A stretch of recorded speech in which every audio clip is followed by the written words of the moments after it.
Você abrisse sua Bíblia no Evangelho de João, capítulo 2.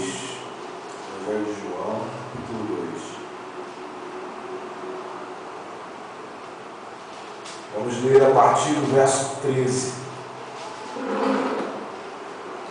João, capítulo 2, versículo 13.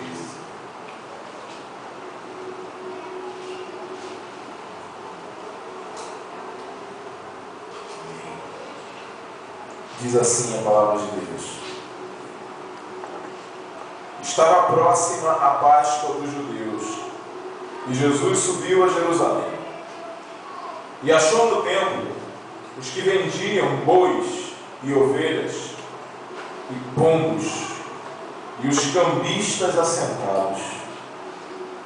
E tendo feito um azorrato de cordéis, lançou todos fora do templo, também os bois e ovelhas, e espalhou o dinheiro dos cambistas, e derrubou as mesas.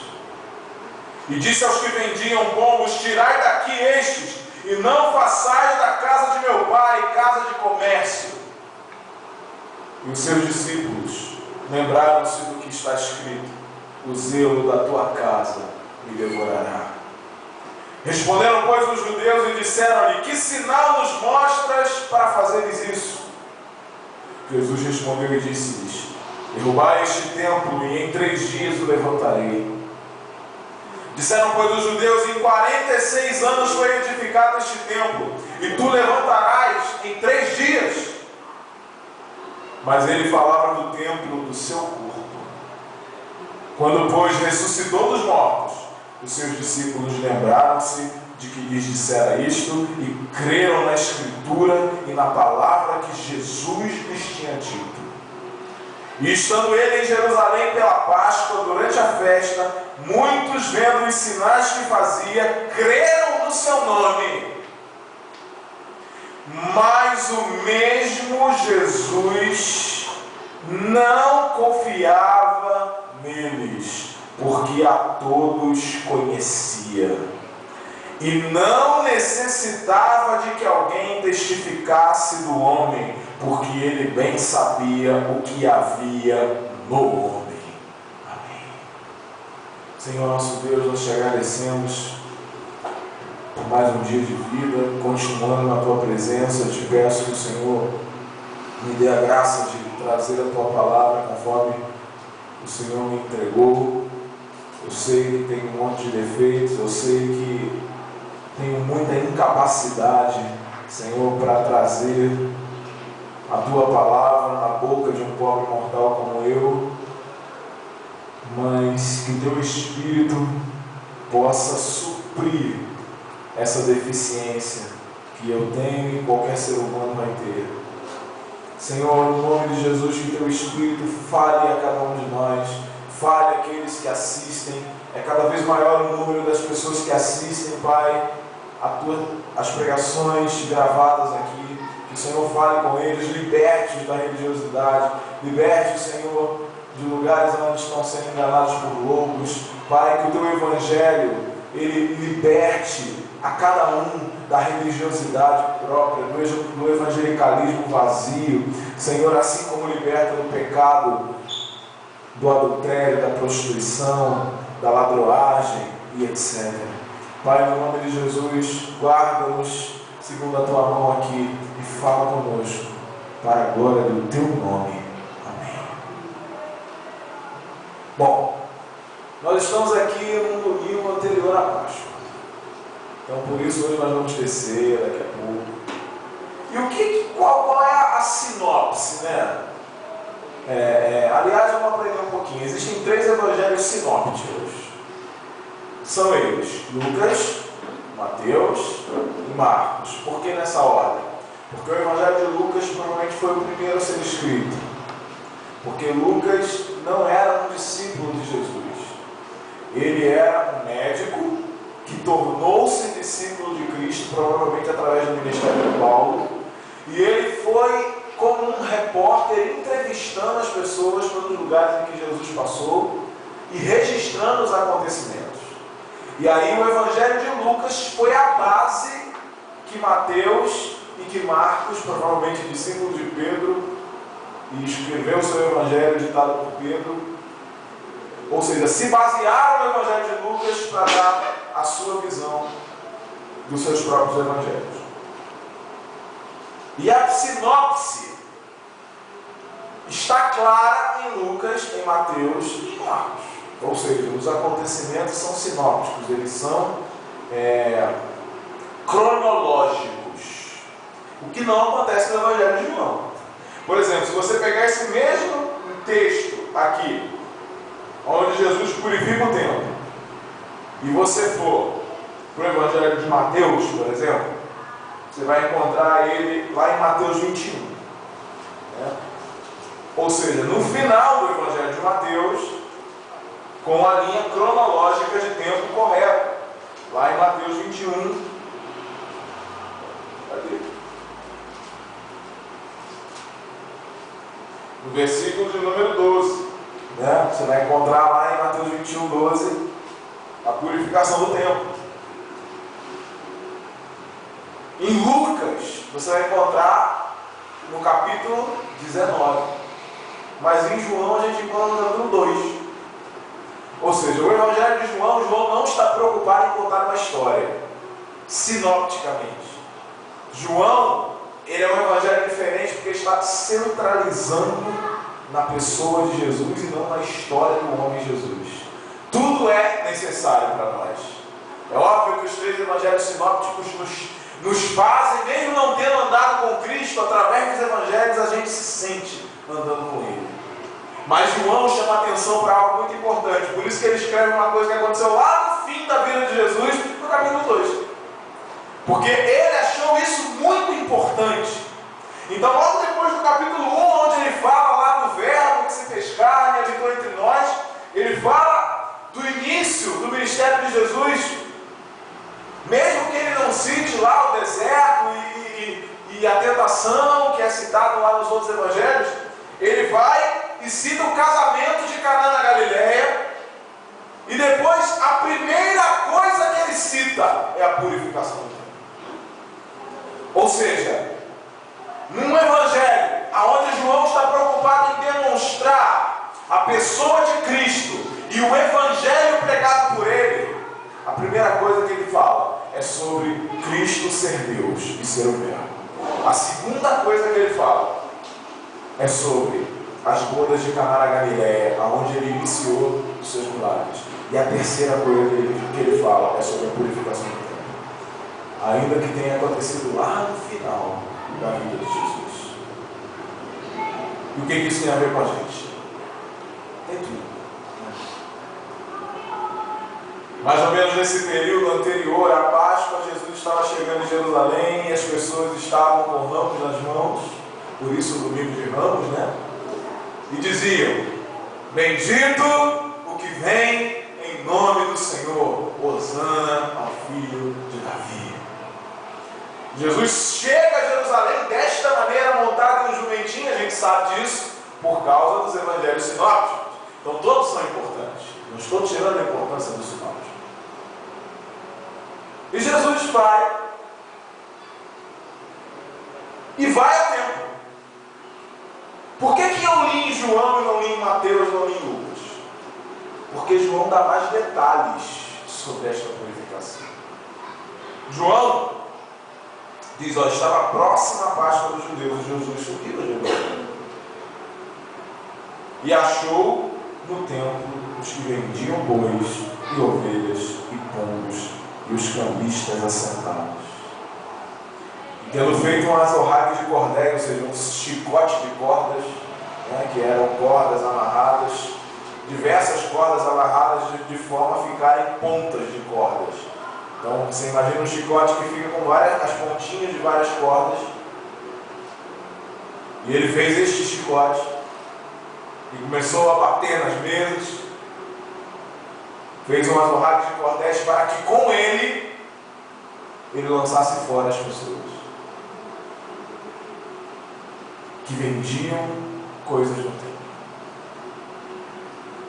Depois ele prega no templo pessoas creem nele. Então, primeiro era necessária uma purificação.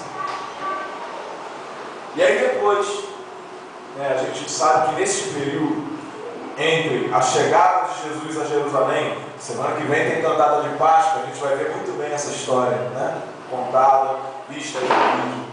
Entre a semana, entre a chegada de Cristo a Jerusalém e a crucificação e a prisão na sexta-feira, você tem a última ceia, onde ele ceia com os discípulos e ele institui a ceia do Senhor como memorial daquilo que nem tinha acontecido. Só Deus pode fazer isso. O que é um memorial? Memorial é uma coisa, você vai lembrar uma coisa que aconteceu. E aí Deus faz um memorial de uma coisa que nem tinha acontecido aí. Você pode falar, pastor, mas é fácil, se eu vou lá me matar, eu posso falar para alguém fazer um memorial, deixa uma carta de suicídio, faça uma estátua para mim que eu vou me matar. Qualquer homem faz, só que Jesus disse assim, eu vou morrer, mas vou ressuscitar ao terceiro dia. Eu quero ver qual é o homem que faz isso. E estabeleceu o memorial antes de morrer e de realmente ressuscitar. Só que eu quero focar na purificação do tempo, antes de falar da ceia. Porque a ceia tem tudo a ver com o final desse versículo aqui, onde Jesus não confiava nos homens. Por que Jesus não confiava nas pessoas que creram nele? Porque essas mesmas pessoas que creram nele estavam gritando, crucificam poucos dias depois. Ele não precisava que, quando a Bíblia diz, ele não precisava que ninguém testificasse alguma coisa dos homens. Ou seja, a maioria daquele povo estava numa maior falsidade, achava que ele era o Messias que ia libertar o povo de Roma. Achava que ele ia ser um rei que ia libertar o povo do Império Romano. Era isso que eles achavam, e por isso eles estavam recebendo ele daquele jeito. Então aquele povo não tinha entendido nada do Evangelho e da mensagem dele. Eram falsos, iriam negá-lo depois. Só que hoje como é que é, Hoje geralmente vem o fofoqueiro, que é o cavalinho do diabo, e aí vai. O fofoqueiro vai no ouvido do outro, sabe quem falar de você? Eu estou falando no sentido do cara que não faz nada para ajudar, só quer fazer a fofoca. Vai lá e falar isso de você, esse pessoal está de falsidade com você, cuidado, às vezes não é verdade, às vezes mas o espírito de fofoca está lá dentro, ou algumas vezes é algo válido para que a pessoa seja ajudada, para que haja oração e mudança, mas na maioria das vezes não é uma fofoca. E só que Jesus não precisava disso. Ele não precisava que viesse alguém e dissesse, Jesus, o pessoal aí está te crendo em você, mas por trás não está falando nem torto aí, porque Jesus conhecia o que havia dentro dos homens. Mas aí eu estou adiantando o final, Por isso. Purificação do templo. O templo em Jerusalém, segundo o livro de Hebreus, ele é algo que desvaneceu. Algo que não é mais aplicável hoje. Por isso, o senhor Edir Macedo está completamente maluco da cabeça, construindo um templo de Salomão lá em São Paulo, se eu não me engano, e achando que vai fazer uma réplica do templo de Salomão e por isso Deus vai habitar lá de uma maneira diferente. Esse senhor pirou de vez há muito tempo atrás. Porque é claro, quando a Bíblia diz ainda no Antigo Testamento, que casa vocês construirão para mim, para que eu habite nela? Deus não habita em templos feitos por mãos humanas. Mas ao mesmo tempo, a palavra de Deus nos diz que Ele habitará em nossos corações. Então, este templo aonde Jesus entrou, fez um chicote. E aí a gente vê aqui, o que ele fez? Lançou todos fora do templo. As pessoas, os bois, as ovelhas, espalhou o dinheiro dos cambistas e derrubou as mesas. E disse aos que vendiam pombos: tirai daqui estes, e não façais da casa do meu pai a casa de comércio. E os discípulos se lembraram do que está escrito: o zelo da tua casa me devorará. Eu quero começar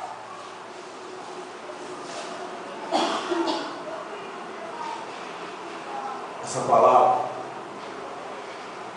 refletindo com vocês em uma coisa. Jesus comeu com pecadores.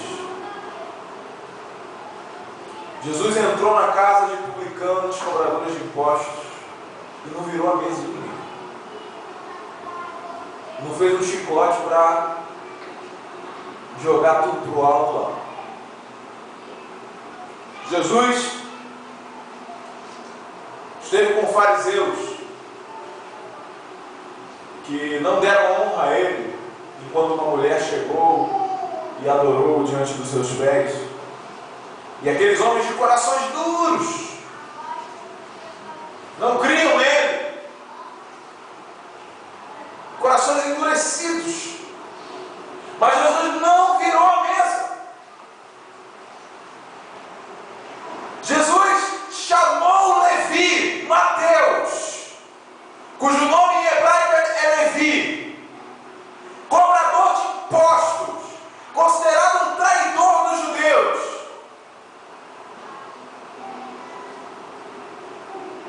Só que ele não virou a mesa de cobrança de impostos. Muito pelo contrário, ele pagou os impostos, que não eram devidos, porque ele era o dono da terra. Como ele fala, já viu o dono da casa pagar imposto? Jesus é o dono do mundo inteiro, mas mesmo assim pagou. Tem um monte de crente sem vergonha querendo enganar o imposto de renda, só que dessa vez ficou mais difícil, né? A Receita Federal está pegando firme agora no sistema informatizado. E o que eu quero dizer com isso? Como aquela mulher adúltera foi trazida perto dele e as pessoas queriam que ele dissesse ou uma coisa ou outra para condená-lo, né? Se ele disser para apedrejar, cadê o discurso de amor dele? Se ele disser para não apedrejar, ele está contrariando a lei. Ele disse àqueles homens: olha, aquele que não tem pecado, atire a primeira pedra. Mas ele não fez um chicote para chicotear aquela mulher. Ele olhou para ela, por pior, por mais podre que fosse a atitude em que ela estava há minutos atrás. O coração dela foi contristado pela atitude de amor de Jesus.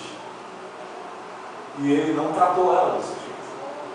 E houveram lá, mas você vai falar: pastor, mas aí a mulher se converteu, né? Pois bem, o jovem rico chegou até ele perguntando uma coisa e se gabando dizendo: eu cumpro a lei, desde a minha mocidade, cumpria nada. Porque a lei diz lá em cima: amarás o Senhor teu Deus sobre todas as coisas, só a Ele servirás. E aí quando Jesus disse: vende tudo o que você tem, dá para os pobres e vem e me segue, aquele homem ficou muito triste e foi embora. O que isso provou? Que ele não amava Deus sobre o dinheiro que ele tinha. Ou seja, ele amava mais o dinheiro que ele tinha do que amava Deus. Eu costumo dizer que eu creio que Jesus não queria realmente que aquele homem saísse, vendesse tudo e ficasse sem nada. Jesus queria que ele reconhecesse: Senhor, é mentira minha, eu não guardo finalmente, porque eu não consigo amar a Deus mais do que eu amo o meu dinheiro. Se ele tivesse dito isso a Jesus, a coisa teria sido diferente. Eu não sei se Jesus teria mandado ele prender dele ou não, mas o que Jesus queria mesmo era que ele reconhecesse. E ele não reconheceu. Ele foi embora muito triste. E Jesus não fez um chicote para dar nas costas dele. Até mesmo fariseus, aonde Jesus, num discurso duro, chama eles de hipócritas, serpentes, raça de víboras, sepulcros caiados, guias cegos, e por aí vai. Jesus não faz um chicote para expulsá-los do templo ou daquele lugar onde eles estavam conversando. Você já parou para pensar no impacto de ver Jesus Cristo fazendo um chicote, virando mesa. E o chicote, amados, é para assustar mesmo. Você pode garantir que Jesus não chicoteou ninguém? Eu não. Aliás, ele é Deus. Se alguém tem direito de chicotear alguém, é ele.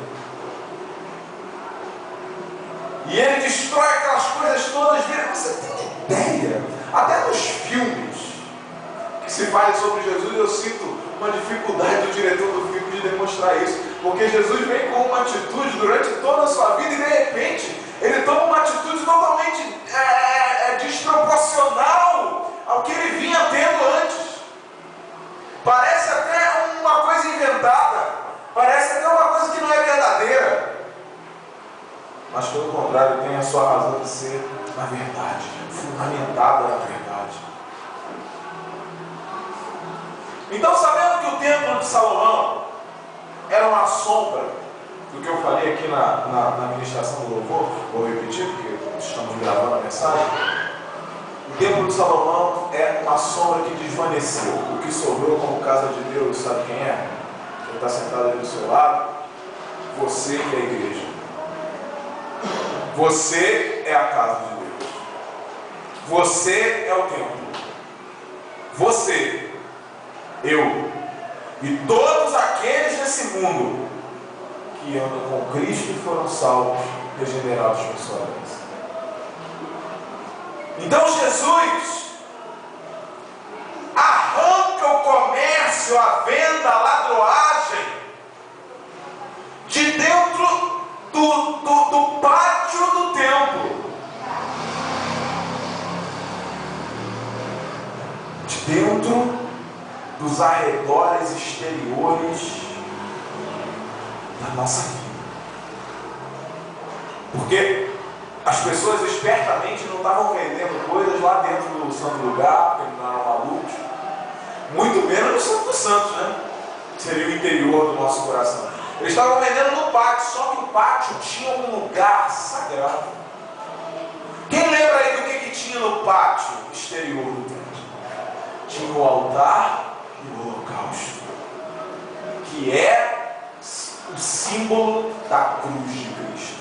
Quando você lê no Antigo Testamento sobre o altar do holocausto, você tem que enxergar a cruz de Jesus, que foi aonde ele deu a sua vida de uma vez por todas, como Cordeiro de Deus que tira o pecado do mundo, para salvar aqueles que nele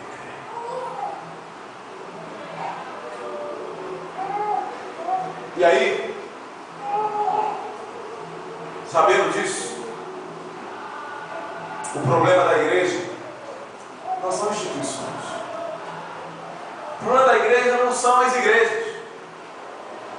Hoje em dia, Jesus não entraria em uma igreja com um chicote, ainda que fosse a mais podre.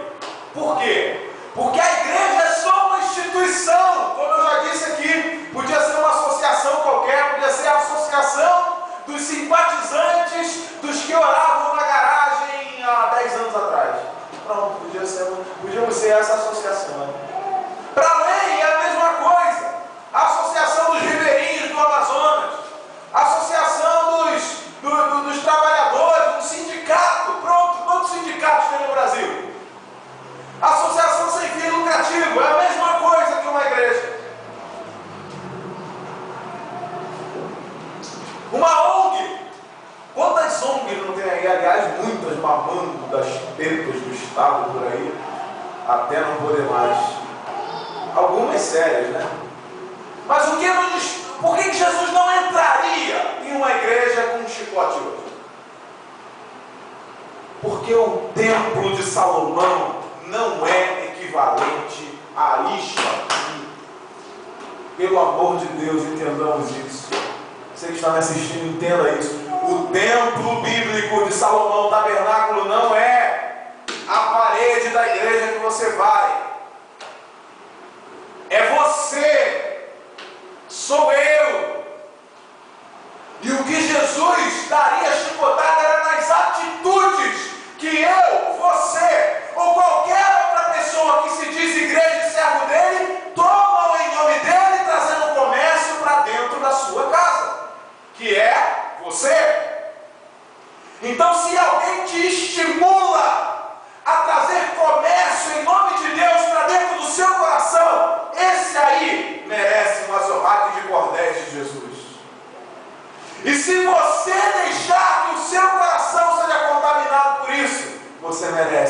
um azorrague de cordéis por parte de Jesus. Aí eu vou dar alguns exemplos.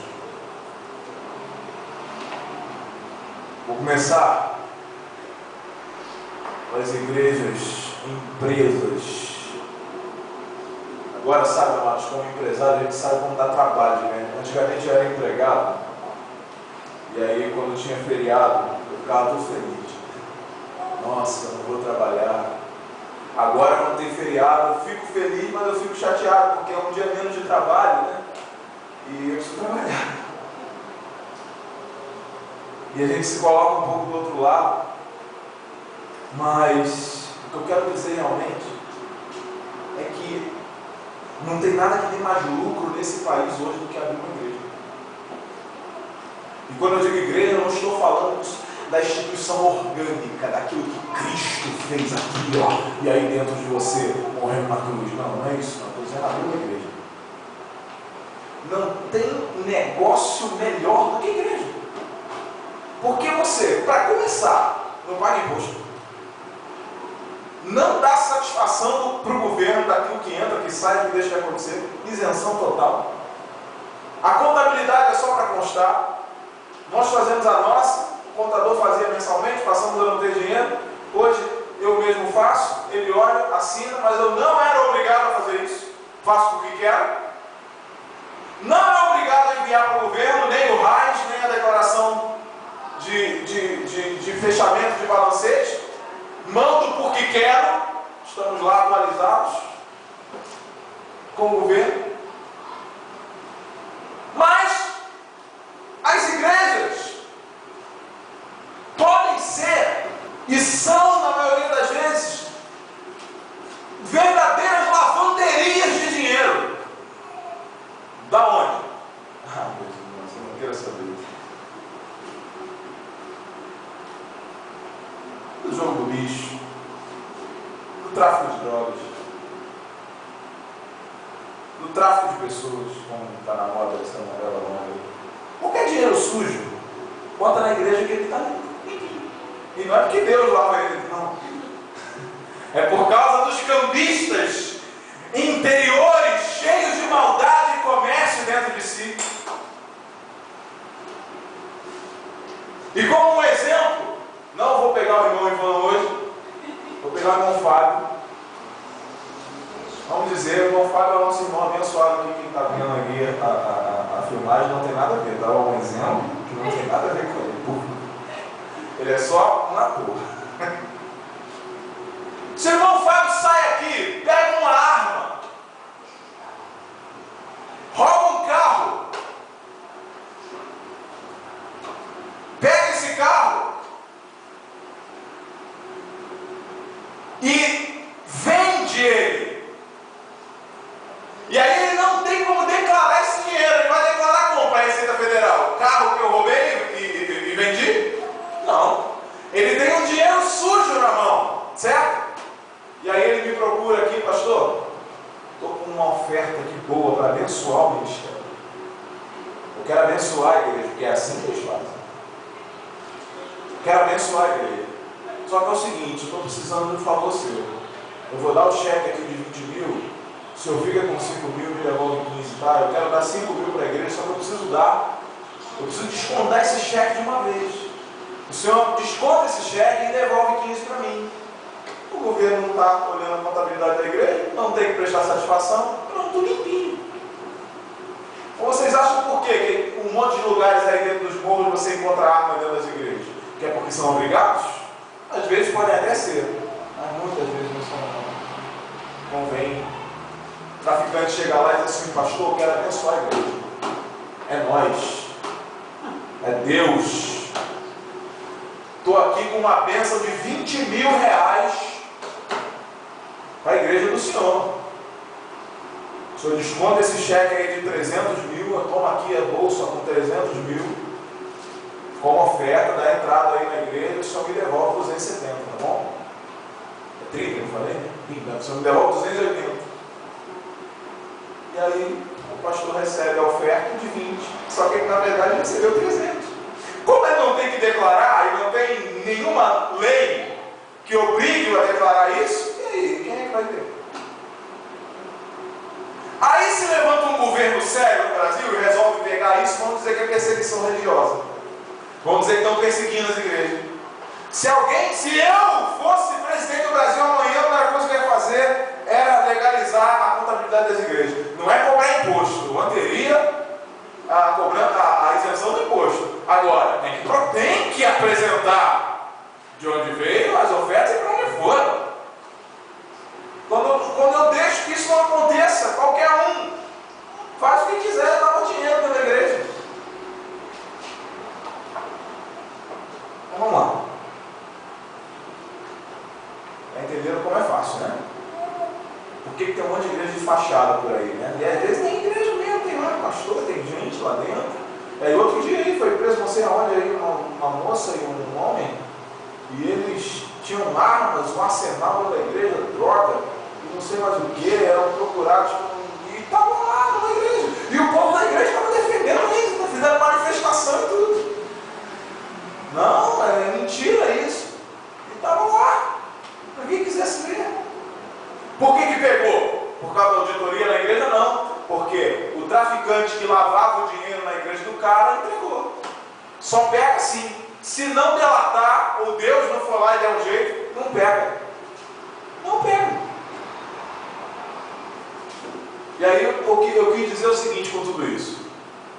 O maior negócio, se alguém quiser ser um 7-1 nesse país hoje, não tem melhor do que a Prima Igreja. Mas é o melhor de todos. E aí eu vou dar alguns exemplos. Porque você abre uma igreja, promete às pessoas o que elas querem ouvir, diz para elas tudo o que elas querem, diz que os problemas delas o seu Deus vai resolver. Se não resolveu ainda, ela tem que continuar firme e perseverando. Só que a perseverança consiste no seguinte: comprar uma fronha de R$91. Eu compro uma fronha porque eu tenho uma empresa, mas às vezes a gente consegue um lucro muito grande vendendo licenças. A gente compra por um valor legal e vende, mas é um lucro que quando passa, chega lá, sei lá, 200%, nosso maior lucro que a gente consegue colocar. Agora você imagina o cara comprar uma colher de pedreiro. Quanto era a colher de pedreiro? Era 190 e poucos. Uma colher de pedreiro. Não, vai lá aí no tijolinho. Tijolo da obra de Deus. R$1,99. Em qualquer lugar aí que você for, Caxias. Se for R$1,99. E aí você vende por quase R$200. Tem negócio melhor do que isso? Tem isso, o lucro é na casa de muitos milhares em percentual. E aí o cara compra o tijolo e diz: eu ajudei a obra de Deus. E eu digo: quem somos nós para ajudar a obra de Deus se é Deus quem faz a obra? Aliás, Deus precisa de ajudante, por acaso? Nós somos participantes da obra de Deus com a mão arada. Nós não ajudamos a Deus, que Deus não seja ajuda nenhuma. É Ele que faz a obra dele. Mas a gente viu aqui o caso do martelo da Igreja Mundial do Poder de Deus, do Senhor Valdemiro Santiago. Pode gravar à vontade, me processo para o que você quiser. Um martelo de madeira. Se eu mandar um marceneiro fazer, no máximo eu pago R$10. Bonitinho. Isso se eu mandar envernizar, fazer bonitinho mesmo. Desse tamanho. E aí você tem que dar uma ofertinha de apenas R$1.000. Aí você vai bater com o martelo que está atrapalhando a sua vida. Aí eu fico imaginando, né, a mulher que o marido bebe. Ela vai pegar o martelo e bater nele. Vai quebrar a garrafa de cerveja com o martelo.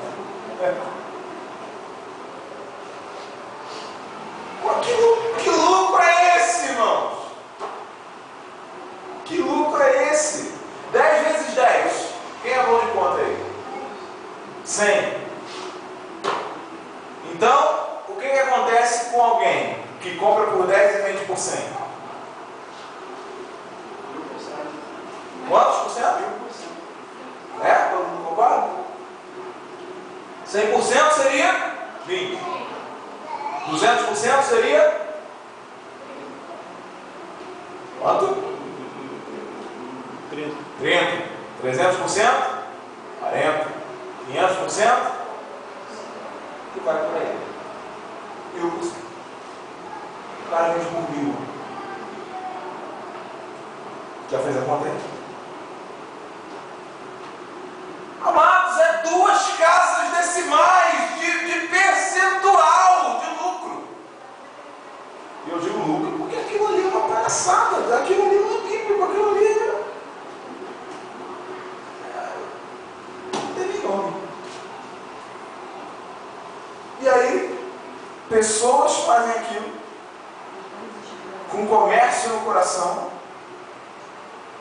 cara de ovelha, de cordeirinho, e outras pessoas acreditam naquilo, recebem aquilo porque querem ouvir aquilo, não querem ouvir a verdade, tem um comichão nos ouvidos. Se você chega para pregar a verdade, dizem que você está julgando, que você, como eu diria, todo mundo vai dizer, né? Não julgue para não ser julgado. E aí eu cito a frase do Paul Washer: não distorça a palavra para não se assemelhar ao diabo, porque pela palavra eu posso julgar sim. Sempre. Aliás, Deus nos chama a julgar com justiça pela palavra. Ele nos ordena a fazer isso. Ele disse: se a nossa justiça não exceder em muito a justiça dos escribas e fariseus, não poderemos ver o reino dos céus.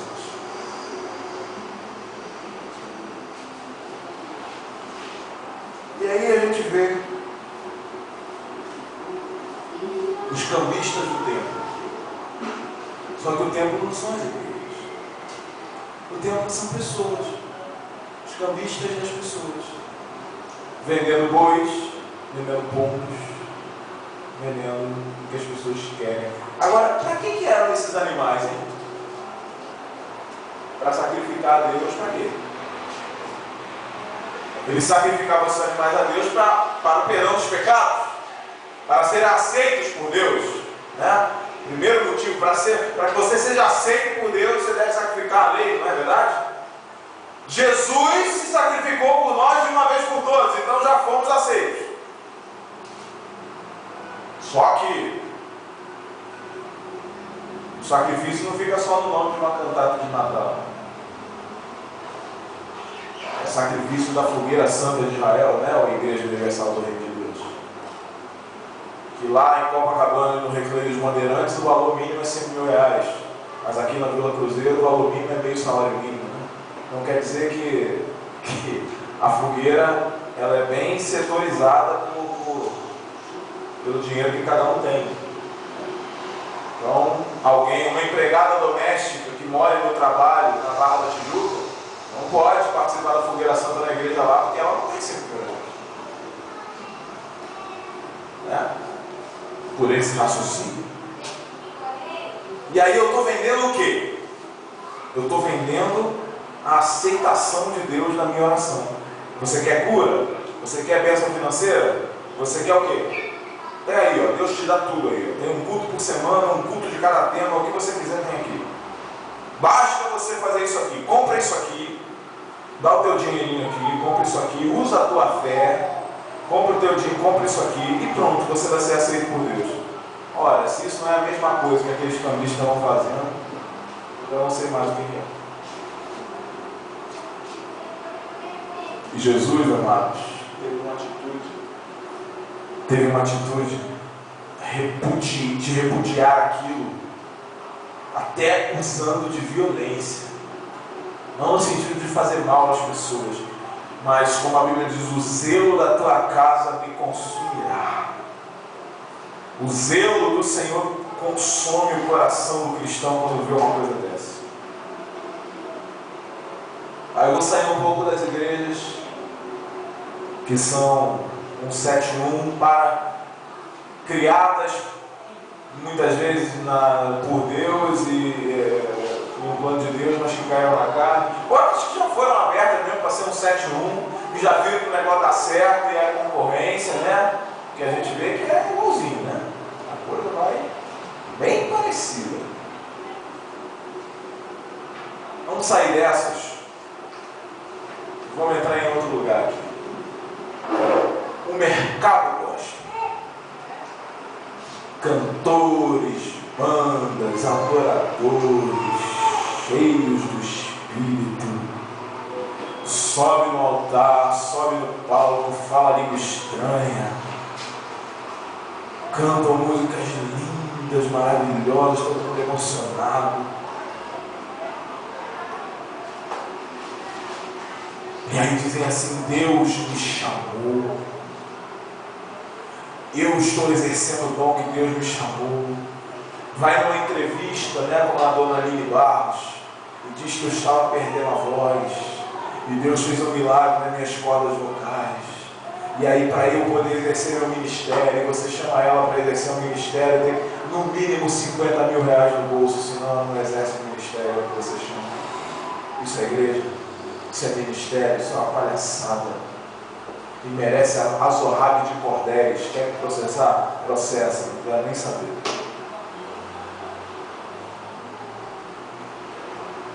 E aí você passa, eu tenho uma lista se você quiser.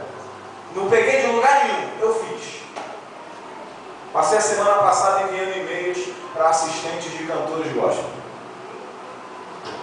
E perguntando quais eram as condições para que o cantor viesse à minha igreja. Recebi respostas de uns 10. Nenhum valor é abaixo de 15 mil reais. Nenhum.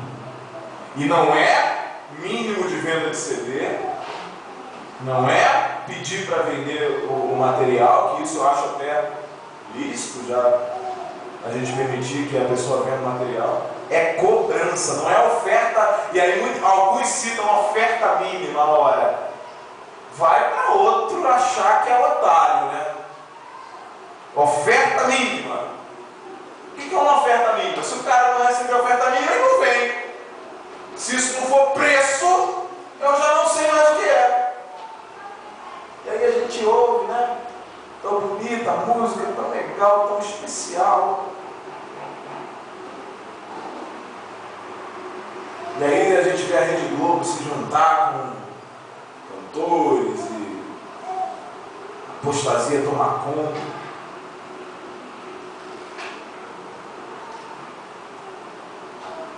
A gente teve um episódio aí do seu Thales Roberto, que na verdade esse aí nunca me convenceu, nem sabendo dele, só de olhar o discernimento do Espírito, né? Se estava se dando mal no mundo, ele resolveu mudar de ramo de negócio. Até agora, por enquanto, não sei se Deus pode mudar o coração dele. O processo também, seu Thales Roberto. Estou parado na Constituição, posso falar o que eu quiser, falando de Bíblia. E aí, eu publiquei um vídeo há pouco tempo, as pessoas viram aí. Ele cobrou 30 mil, recebeu 10, não recebeu os outros 20, o que ele fez? Não foi. E os outros que organizaram também são outros que queriam ganhar grana também, não são santinhos, não. Então, se isso é oferta mínima, aliás, o que seria uma oferta mínima? Qual seria o conceito de uma oferta mínima? No sentido de que, para eu ir, vamos dizer, eu sou pregador do Evangelho. Aí agora eu já vou, assim, é mais ou menos a mesma coisa, né? E aí eu tenho um e-mail lá que eu mandei, se alguém quiser, não vou dar aqui, mas se alguém quiser me procura que eu passo para vocês, cada e-mail de resposta. E aí você olha, pessoas falarem que, né, que às vezes são referência para nós, e há um grupo de louvor aí, que é um dos mais famosos do Brasil, que cobram só 250 mil reais. 250 mil reais, fora despesa de hospedagem, de hotel, de transporte, de caminhão de instrumento, de ônibus, de não sei o quê. Amados, quando eu estava no banco, teve uma hora que a gente foi destacado lá para a parte de processos, e aí eu acompanhei quando o Miguel, o meu colega, fez algumas cotações para a festa de final do ano do banco. E aí cotaram o capital inicial. E era mais barato. O capital inicial era 180 mil. Esse grupo de louvor é 250. Gente, e aí tem a cara de Paulo subir e dizer que está cumprindo um ministério, um chamado. Isso é um mistério. Isso não é chamado, isso é comércio dentro da casa de Deus, que não é a igreja. É o coração dos cristãos e o coração daquele que faz.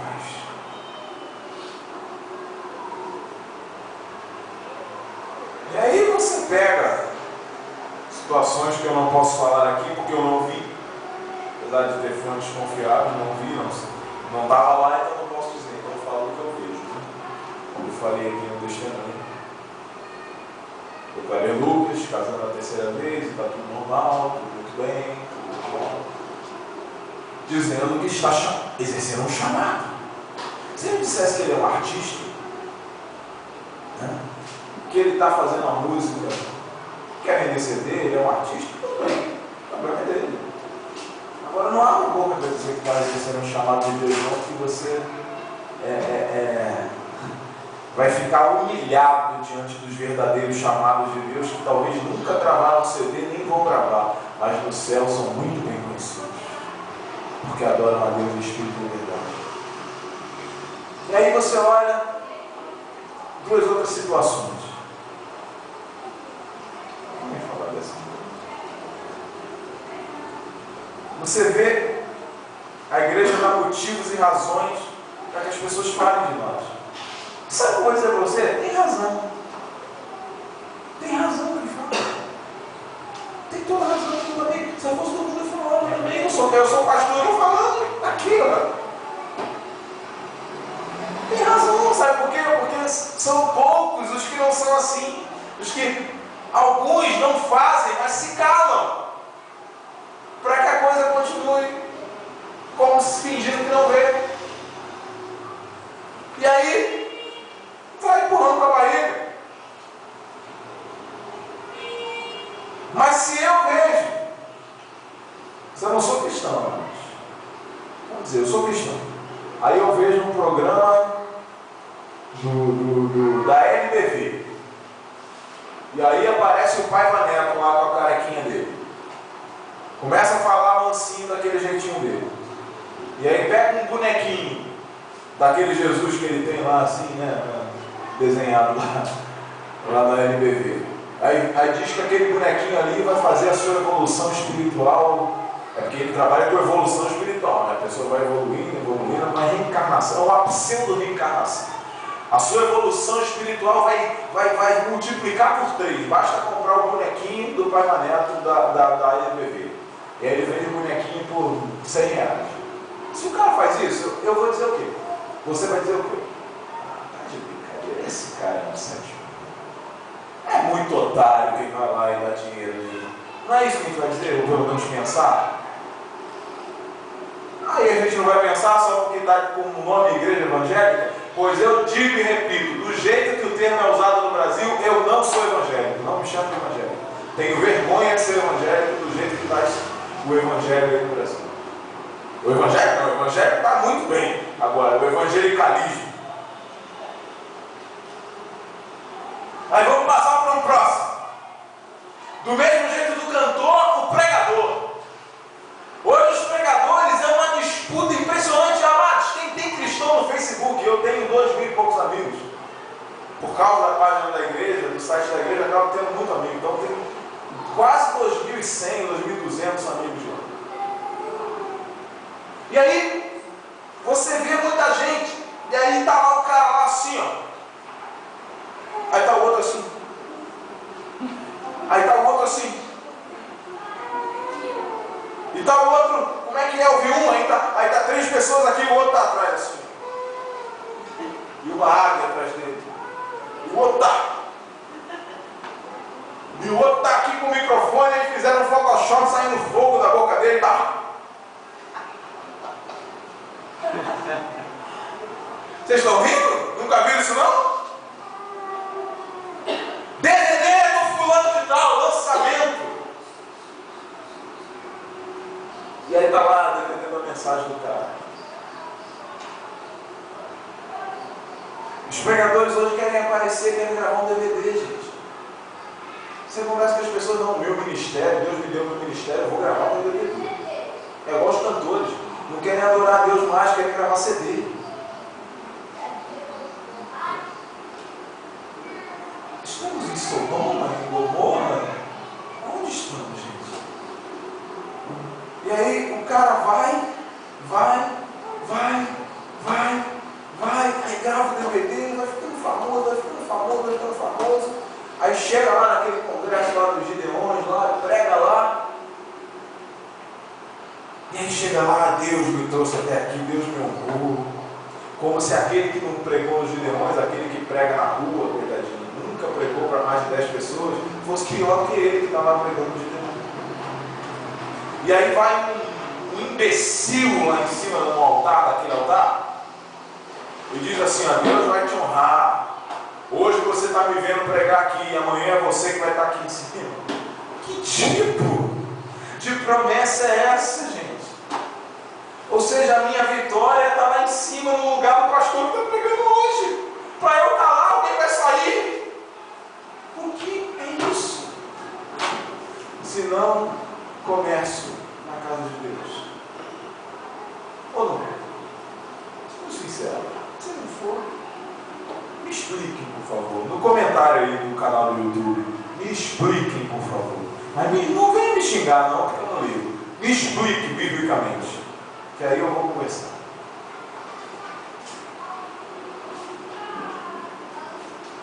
Mas aí tem o outro lado da igreja da religiosidade, né? Tem o lado de que o maior segmento social dentro da maçonaria é de pastores. Alguns conhecidamente maçons, só não vou citar os nomes porque eu não estive lá dentro com eles da loja maçônica, então não vi. Mas é fato, como eu já disse aqui, o vídeo que eu postei ontem, que já foi apagado inclusive, a igreja quadrangular, a maioria das suas lideranças, ou muitas de suas lideranças, está obrigando seus pastores a entrar na maçonaria. Ou entram ou saem. Como foi o vídeo do próprio pastor falando da boca dele, pastor. E essa podridão da maçonaria, as pessoas dizem que isso não é religião. O cara, para entrar na maçonaria, tem que se dizer profano. Tem que se dizer que ele é uma treva só, ele está nas trevas, ele vai encontrar o caminho da luz com o grande arquiteto do universo. E aí passa o ritual de iniciação, isso aí não é uma religião, eu não sei mais o que é religião. Até o grau 3 lá, o cara não sabe de muita coisa de satanismo não. Mas daí para frente é só coisa terrível, que eu não estou falando sobre maçonaria aqui hoje, mas vou falar um dia aqui também, não tenho medo de nada. Problema, quem quiser fale o que quiser. E os pastores estão lá dentro, o cara está em cima de um púlpito, pregando o evangelho, dizendo que a luz de Jesus é suficiente para ele, e aí no outro dia vai para uma loja maçônica declarar que é um profano e que está procurando a luz. Ou seja, a luz do evangelho não é nada suficiente, e o pessoal que está sentado ouvindo ele é um bando de idiota. Não é assim, porque muitas vezes o Espírito Santo tem misericórdia pela palavra, vai lá e alcança as pessoas. Mas que a maçonaria é um braço, é o maior braço do satanismo no mundo, isso é fato. E quem chega aos graus acima de 30 tem rituais claramente anticristãos, de cuspir na cruz, de comer, de lidar com um bode morto, de coisas horríveis. E está lá um monte de pastor lá dentro.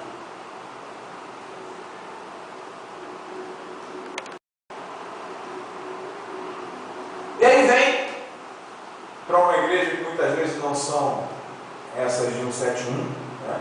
Que esses 171 são tão ruins que nem a maçonaria quer eles. O pessoal das igrejas mais tradicionais é que costuma não. É verdade.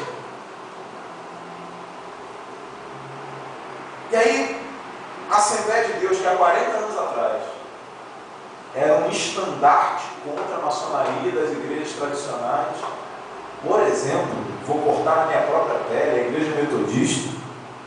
Existem templos metodistas onde a pedra fundamental, a coluna principal, tem uma pirâmide maçônica, ou seja, para tirar a pirâmide tem que derrubar a igreja. que foi com dinheiro de maçonaria que a igreja foi construída. Não me lembro agora qual igreja que foi. Não sei se foi de Angra dos Reis, não me lembro. Mas fizeram, cavaram lá e encontraram. De onde? De onde? Jardim Botânico? Não lembro, não sei. Eu acho que foi Jardim Botânico. E aí, quando quiseram romper com isso, descobriram que não podia derrubar a igreja e fazer outra. Porque fizeram de um jeito que não dava. E aí a Assembleia de Deus sempre batia, e de repente ficou caladinho. Vocês não perceberam, não? Vocês já viram o pastor da Assembleia de Deus falar da maçonaria? Vocês já viram o senhor de Malafaia, na revistinha dele de heresia, colocar a maçonaria lá? Mas não é maçom, não sei. Tenho minha opinião, mas não vou falar. Mas não fala contra. Por que não fala contra? Porque os líderes estão lá dentro. Porque a CGADB é pior do que uma máfia. A briga pelo poder lá dentro é uma coisa de filme de ação, daqueles que um cara está engolindo o outro, um por trás do outro. E eles estão lá dentro. E muitos que saem da maçonaria e dizem, e dão os nomes, isso aí também não vou dizer aqui, você for na internet, você vai procurar. Procure o pastor Saad, por exemplo, que foi pastor e maçom durante muito tempo, e saiu de lá, e contou e deu os nomes de todo mundo que estava lá. Alguns vídeos do médico, do Dr. Pedrosa também, você pode procurar isso aí. Mas os nomes não importam muito. Importa o seguinte, o cara é acusado de ser maçom e não vem a público dizer que não é. E não vem a público dizer que a maçonaria é uma heresia. Alguns até vêm dizer, não, eu não sou maçom. Só que o desafio feito, e eu faço esse desafio, apesar de não estar citando nomes aqui, como essas pessoas citam, porque estiveram, elas viram. Se eu tivesse visto, eu citaria. Como eu não vi, deixa para eles citar. Acho que é um fato, né? Então não é da maçonaria? Não é. Muito bem. Então declare em uma pregação, em uma revista, em um artigo, que a maçonaria é uma heresia, que é uma religião diabólica. Diga, fale isso. CGADB, publique no seu site que a maçonaria é algo do diabo. Não vai fazer, sabe por quê? Porque vocês, os líderes de vocês, são maçons. Vocês corromperam o que muitos deram sangue para construir. Muitas pessoas deram sangue para construir a Assembleia de Deus. Um grande baluarte do derramamento do Espírito no Brasil. E vocês conseguem destruir o que estão fazendo. Coloque, peguem revistas, peguem declarações de fé das igrejas e procurem lá a proibição e a condenação de sociedades secretas. Isso você vai encontrar. Muito pelo contrário. Você vai encontrar proibições como, por exemplo, todo cristão dessa igreja assume o compromisso de se abster do álcool. Todo pastor assume o compromisso de demonstrar na sua vida, com casamento, se for casado, não ter relações extraconjugais, ser o exemplo na criação dos filhos e tal. Aí não cita nada sobre sociedade secreta. Porque eles estão lá dentro. E de uma forma tão cara de pau, que muitos dizem, eu estou sim, e não vejo nada de errado. Se você quiser procurar, vai procurar que você vai achar também na internet. Eu sou pastor, sou maçom, não tem nada de errado. Maçonaria é só um grupo de pessoas que se reúnem em prol do bem dos outros. Pisando, cuspindo na cruz, adorando um bode de cabeça para baixo, um bode andrógeno que promove o homossexualismo, Isso aí é um grupo só que se reúne para o bem dos outros. Tá de brincadeira, né? E aí é nessa igreja, é nessa instituição evangélica, onde os poucos que se levantam ou morrem, ou são intimidados, ou são protegidos por Deus para falar, ou tem pouca voz, só que Deus faz a voz chegar onde tiver que chegar. Ou muitos que não se envolvem com isso, mas ficam calados, não falam nada. Então eu quero, como eu falei a vocês aqui, Jesus é o nosso exemplo. Você não tem que fazer um chicote e bater em ninguém, mas a atitude de Jesus em condenar aquilo tem que estar nos nossos lábios, porque o que estão fazendo da igreja de Cristo é uma vergonha. Eu sou chamado para pregar o evangelho. A igreja pagando meu salário não. A igreja não pode me sustentar hoje. Às vezes pago alguma coisa, às vezes o que pago eu tenho que devolver, tem mês que eu consigo ficar, mas você nunca vai me ver deixar de vir aqui por causa disso, deixar de pastorear por causa disso, deixar de pregar por causa disso, deixar de ir a algum lugar por causa disso. Deus me chamou para pregar. Se eu digo que o meu chamado é pastorear, é pregar, eu amo pregar. As pessoas dizem que eu sou um bom pastor, eu acho que eu estou aprendendo. Mas o meu lugar acho que é aqui, ó, pregar, falar. Eu preciso falar hoje. É isso aqui que eu amo fazer. Eu queria morrer fazendo. Se eu pudesse, um dia estar pregando, infartar e ir para trás, era o meu sonho. Mas imagine que alguém convide-me para pregar e eu digo assim: tá bom, eu vou. Se me dá uma oferta mínima de R$1.000, eu vou. Se não der, eu não vou. Pense por você mesmo, o que é isso? Ah, pastor, mas as pessoas têm que viver, né? Os cantores têm que viver. Já não basta o dinheiro que eles ganham vendendo CD? Que, aliás, é uma coisa que nem existia antigamente. Cada pessoa que se dedicava a cantar para o Senhor trabalhava, tinha seu emprego, né?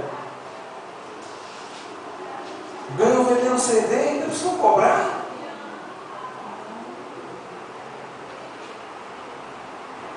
Nem aparecem os defensores da causa desconhecida de si próprio. A pessoa não sabe nem o que está defendendo. É uma massa controlada. É um bonequinho que vai na mão assim. Aí vai alguém e diz: ah, porque tem gente aí que fala mal dos outros, porque tem inveja.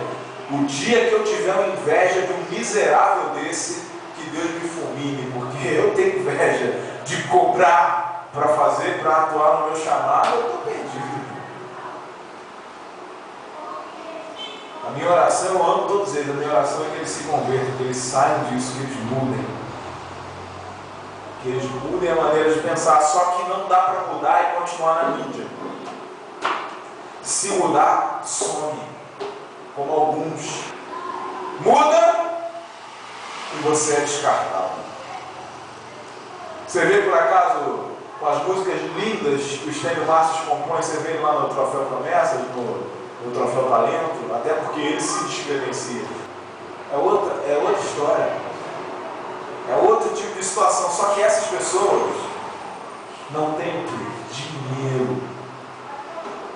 Não tem dinheiro, não tem exposição na mídia.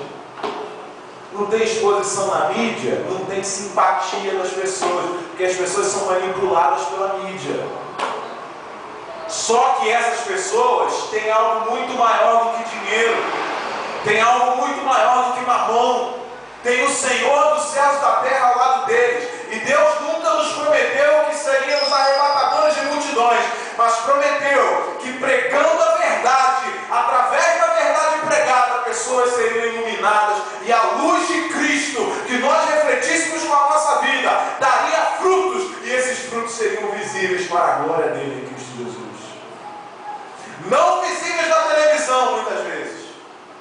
televisão do diabo, não. Estou dizendo que o termo que as pessoas assinam para ir na Globo, um cristão não pode assinar. Um cristão não pode assinar um documento se comprometendo a não falar da religião de ninguém. Um cristão não pode aceitar assinar um documento se comprometendo a não tocar em certos assuntos que são cruciais do Evangelho. Um cristão não pode assinar um documento se comprometendo a medir palavras na hora de falar sobre a religião das outras pessoas, quando a religião das outras pessoas fere o Evangelho. Quer me convidar? Eu quero ir para aqui. Eu vou na Globo? Vou. Se me chamar, eu vou. Acho que nunca isso vai acontecer, mas se me chamar, eu vou. Só que eu vou falar o que eu quiser. Se me apresentar aquele documento, eu rasgo ele. Não estou pedindo para ir. Exatamente o que eu vou dizer assim, não estou pedindo para ir aí, você está me chamando daqui a auxílio? Não. Fica você com a sua pessoa, que eu fico com meu Deus. Eu não me rebaixo. Eu sou ministro do Evangelho, que é algo muito maior do que a mídia, do que a Rede Globo, de qualquer pessoa, de qualquer gravadora, de qualquer lugar. Aliás, há uma declaração muito interessante de, se eu não me engano, estão atribuindo aí ao Billy Graham, mas tenho quase certeza que não foi o Billy Graham que falou, foi o Martin Luther King. Quando disseram a ele, você podia ser candidato a presidente dos Estados Unidos, você ganharia. E ele era pastor. E ele disse, não, eu jamais vou me rebaixar a ser presidente, porque eu sou ministro do Evangelho. Ou seja, se essa mentalidade estiver na igreja de Cristo, aí Jesus entra e se sente à vontade. Agora, enquanto tiver comércio, como diria um livro muito conhecido do Caio Fábio, Síndrome de Lucifer, as pessoas querendo aparecer, estar na mídia, estar com o seu rosto conhecido, Jesus fará as orradas de cordas. Ele vem para julgar, mas o que ele fez enquanto estava na terra, quem tem que fazer é a igreja. Então quem tem que fazer o azorrague de cordéis, derrubar a mesa, somos nós. E não é derrubar a mesa fisicamente, entrar lá numa igreja e derrubar as coisas, porque isso seria crime. E ele disse, dá a César o que é de César e a Deus o que é de Deus. Mas é falando, ninguém pode calar a sua boca, cristão. Ninguém pode calar a minha boca. A única pessoa que pode calar a minha boca é Deus. Se cortarem a minha língua, eu escrevo. Se cortarem a minha mão, eu aprendo a escrever com a outra. Se cortarem as duas, eu dou um jeito de falar o que eu quero, me comunicando com os olhos, sei lá como. E se me matarem, eu estou na glória e feliz por ter feito a minha parte. Então, não tenhamos medo. Não tenhamos medo de fazer o que Jesus fez. Naquele tempo, nós temos que fazer nas pessoas. Não tenha medo de denunciar o pecado, porém ame o pecador. Ame o seu inimigo. Eu tenho que amar aqueles que me ameaçam de morte, que agora, então, eu chutei o balde, vai piorar mais ainda. Mas eu tenho que amar, eu tenho que orar por eles. Quanto mais as pessoas que estão enganadas. Então, Jesus pregou no templo, as pessoas creram no nome dele, mas não significou que elas nasceram de novo. Eu já falei isso aqui há pouco tempo, né? Mas o que o texto diz? Creram no nome dele, mas Jesus não confiava nelas, porque ele sabia o que estava nelas. As mesmas pessoas que creram, confessaram crer nele, gritaram e pediram para que crucificassem ele e soltassem lá. Ou seja, não nasceram de novo. Crer em Jesus não significa ser cristão. Aliás, a Bíblia diz até, você crê em Deus faz muito bem. Aliás, não faz nada demais, porque até os demônios creem e tremem diante dele. E a gente nem dos demônios muitas vezes chega perto. A gente crê e nem tremer a gente treme, né? Temor de Deus passa longe, a gente só crê. Os demônios estão mais cristãos do que os cristãos. Os demônios creem e tremem. A gente crê e não está nem aí. Pior ainda. A gente não, né? Quem diz-se cristão não é. Então, crer em Jesus, confessar Jesus, falar de Jesus, em um lugar que fale em nome de Jesus não é sinônimo de que há novo nascimento. Qual é o sinal da conversão? É a santificação, é a mudança de vida, é a convergência para Cristo, em Cristo, por Cristo, pelo Espírito, a viver segundo essa palavra. O sinal é o fruto. Pelos frutos os conhecereis. E qual é o fruto? Que alguém sem mídia, sem ganhar milhões na igreja. Pense, amado, a gente aqui quando arrecada, acho que a última vez que a gente passou, chegou a 3 mil, em dezembro nem chegou, aconteceu o problema. Nem me lembro, deve ter mais 2 anos. Quando a gente chega aqui em 3 mil de arrecadação, a gente alega, o cara vende um martelo por R$1.000. Um martelo. Manda produzir milhares. E aí é tão fácil, né? Vamos vender só uma campanhazinha, uns martelinhos. Vamos imitar, resolve o problema da igreja e depois volta. Não. Porque quando Judas chegava com os soldados, Jesus disse uma frase que eu peço a Deus todos os dias que eu possa também dizer. Não por perfeição, porque eu não sou perfeito, eu erro pra caramba. Mas em Cristo eu quero poder dizer: vem o príncipe deste mundo, o problema é dele, nada ele tem. Que venha. Eu digo isso diante de Deus, diante de qualquer demônio que esteja ouvindo, diante do diabo. Que venha. Se tocar em mim é porque Deus permitiu, porque se Deus não permitir, não toca. Se quiser me matar, vai ter que ir lá diante do trono de Deus se humilhar e pedir permissão, porque senão me mata. Então, eu posso dizer tranquilamente: não entrei nisso, nunca entrarei e nunca me dobrarei, mas isso não significa que nós não podemos crescer, que Deus não pode abençoar a igreja, a sua obra. Pelo contrário, eu acho que seria um grande impacto se alguém pudesse chegar à televisão, à rádio, a pregar o Evangelho, ainda que esse alguém não seja eu. Espero que não seja, sinceramente. Não nasci para isso tudo. Isso para falar diretamente às pessoas assim, olhando para mim. Apesar de que um monte de vídeo aí está correndo comigo, né? E aí Jesus viu que as pessoas creram nele sentimentalista, de forma sentimentalista, da boca para fora. Ele conhecia o interior dos homens, sabia que depois eles iam pedir para crucificar. E aí, entre uma coisa e outra, acontece o que? A última ceia, onde o corpo simboliza a união da igreja com Cristo, de Cristo com Deus, e o corpo foi possível, o corpo de Cristo é possível porque o corpo de Jesus foi moído por nós. E o sangue, o vinho, o cálice simboliza o sangue que nos lavou. Então, só é igreja quem vive segundo a palavra de Deus, e aí na ceia simboliza essa vivência.